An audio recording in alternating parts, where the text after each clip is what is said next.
Will 5 ounces of cabbage help convict Leo M. Frank? Atlanta, Georgian, August 2, 1913. Are 5½ ounces of cabbage to be the principal factor in sending a man to the gibbet? If the prosecution is warranted in its belief in the vital and incriminating importance of the testimony of Dr. H. F. Harris, Director of the State Board of Health, this is exactly the outcome to be expected in the trial of Leo M. Frank, charged with the murder of little Mary Phagan. It remains, however, for the state to show explicitly just how the sensational statements made last Friday afternoon by medical expert any more clearly connect Leo Frank with the terrible crime than they connect Jim Conley, the negro, who was skulking in the National Pencil Factory at the same time. The testimony of Mrs. Arthur White is relied upon to do that very thing. State plays high card. The Harris testimony was without doubt the highest card the prosecution has played since the trial of Frank started. No other evidence ever has been brought out in the 3 months of the murder mystery that fixed so definitely and apparently so far beyond dispute the time that the pretty factory girl met her death. As the testimony stands, no opportunity having been given for cross-examination or refutation, it is easily the most damning that has been placed before the jury. It will remain so until the lawyers for the defense are able to attack the doctor's testimony or are given the opportunity to attach to it a significance entirely different than that advanced by the state. Dr. Harris analyzed the contents of the murdered girl's stomach. He found there 160 cubic centimeters, or about 5 2/5 ounces of cabbage and biscuit. This was the meal Mrs. J.W. Coleman, Mary's mother, testified that her daughter had eaten just before she left home on the day of the tragedy. Killed at early hour. The process of digestion had barely begun. Dr. Harris showed 2 specimens of cabbage which had been in healthy men's stomachs for an hour. They had been reduced to an emulsion. The cabbage taken from the stomach of Mary Phagan still showed the texture of the vegetable's leaves. The digestive fluids seemed to have acted scarcely at all.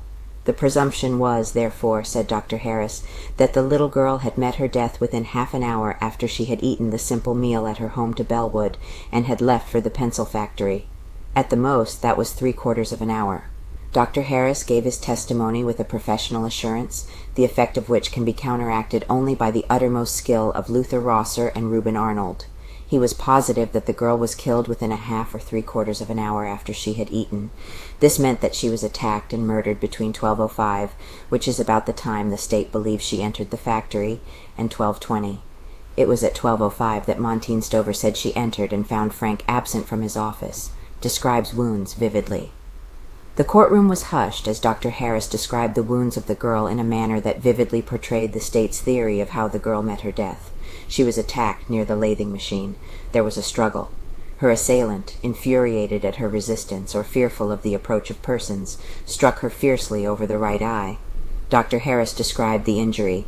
It must have been made with the fist, he said, or with some soft instrument, as there were few signs of abrasion of the skin, only a swelling and discoloration. The blow felled the girl to the floor. She struck her head against some hard substance.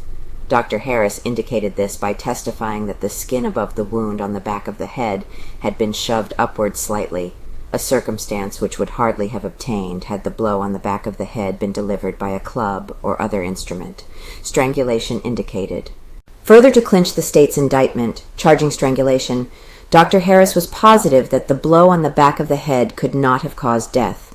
It remained for the assailant to choke the unconscious little girl. There were indications of a criminal attempt before the girl's death. Of all this the medical examiner told while Leo Frank looked on him with the same speculative expression he had given the other witnesses.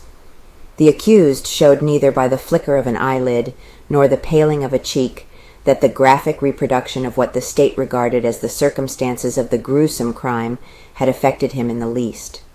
If the prosecution is able to establish the accuracy of the conclusions reached by Dr. Harris as a result of his analysis and examination, it then will ask, if Jim Conley is the murderer of Mary Phagan and attacked her between 12:05 and 12:20, how did he happen to be dozing on a box by the side of the stairs on the first floor when Mrs. Arthur White came downstairs at about 12:50?